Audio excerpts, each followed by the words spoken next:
Greetings, YouTube. Recently, Lindy Beige did a video about how you hold a knife. Here's a knife. He was using a fixed blade dagger, but a knife's a knife. And there's some debate over the best way to hold a knife when you're in a fight. Now, I've got no training, flat out. I've never been trained in any kind of martial art whatsoever. I have a good understanding of human anatomy, and I have something which is very important: a willingness to hurt someone else, defend myself, or to defend another. And there's the key. If you aren't willing to harm another human being to defend yourself, or defend an innocent who's being assaulted or potentially being assaulted, no matter what you've got, doesn't matter. You can be the most well-armed human being in the world. If you don't have that state of mind, it doesn't do you any good. And sadly, I do. I may be a man of peace, but I'm not a pacifist, and I never have been. Maybe I will be someday, but right now I'm not. And the debate here, my Cryo 2 did not pop out properly. Let me try that again. There we go. The debate is, should you hold a knife like this? A dagger, doesn't matter, just a knife's a knife. Should you hold it like this? Or should you hold it like this? Now, there are some knives that are designed to be held like this. The karambits, for example. And I've actually seen some martial art techniques that use this particular style. But I carry a knife every day. And as a tool, this is how I hold it. I have held it in a sort of reverse grip. I have been known to hold a knife like this if you're cutting something that you really gotta, for example, a plastic strap on a pallet. In that particular case, I would that. And I notice how I'm holding it like this, so that if I slip, this is the part of my body that hits my chest, and not this. I've learned the hard way not to stab myself. But most of the time, this is the position that you're holding it. And I make sure that my knife is rigged, the clip and the actuator of the knife, whether it's a flipper or a thumb stud, is such that when I deploy the knife, this is the position it's in. So when I got the knife out of my pocket, here it is. So this is the position it would be in the event I was going to defend myself with it. But there's another reason I want to have it pointing forward. That isn't just practical. The practical thing is this is the position the knife's going to be when I get it out of my pocket.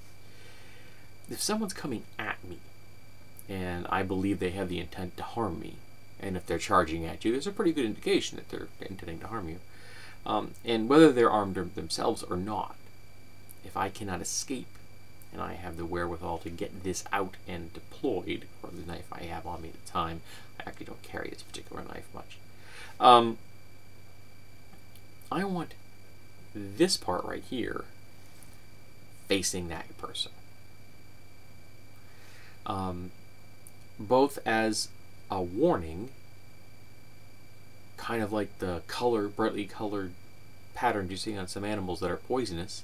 Warning, do not eat this. Well, warning, do not come near me. I am willing to cut you. But there's another reason for it.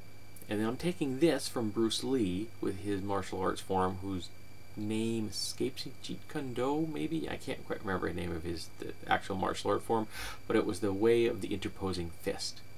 And his philosophy is if you hit your opponent before he can get into range and harm you, you are at advantage.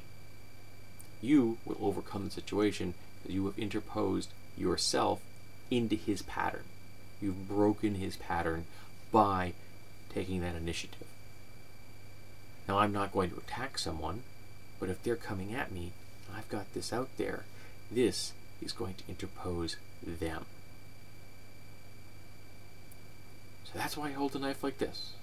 And that's why I think everyone should hold a knife like this. There may be circumstances under which this is the best method. I can't think of any. I really can't. I have seen a number of different knife designs. In fact, I own one which was designed by a a combat specialist, and his is designed for a hammer fist design like this. He holds the knife like this, and he's designed it so it comes in like this. The knife is designed for fast, rapid fire, rabbit punches to the torso with a knife in your fist. Because he knows it isn't just striking someone once and hoping you hit a vital organ, it's hitting again and again and again, so you instill shock and massive trauma. Now this is probably disturbing to some people. There's a good reason for that. It's disturbing. It isn't something that people should consider lightly. It isn't something people should be done lightly. It isn't something that people should say that they can do lightly. And I don't. But if you're not willing to do that, if you're not willing to drive a pointed object into someone as hard and as fast as you can to keep yourself alive, don't do it. And I can't fathom why you wouldn't want the pointy bit between you and them. Now my video here isn't as interesting as Lenny Bage's, because his was an entire rhyming poem. It was quite epic.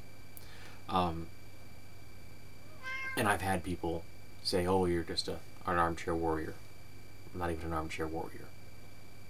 I don't claim expertise. I don't claim anything here. All I can say is that I have the will, and I have the tool. And if I have the ability to use the tool in those circumstances, I will. And I will live with the consequences after. And I can't understand why you wouldn't want to hold your knife this way, or your dagger, or your screwdriver, or your pen, whatever you're using at that moment, between you and the person that wants to do you harm. I want this bit right there, to hit them before they can hit me. I don't really think I have anything else to add. This is a tool. Sometimes it's a weapon. And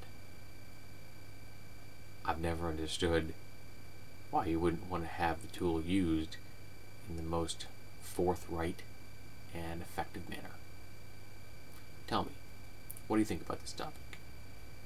How do you think you should hold a knife or dagger or what have you in the event you have to defend your life? I'm curious, and I'm willing to listen, so tell me.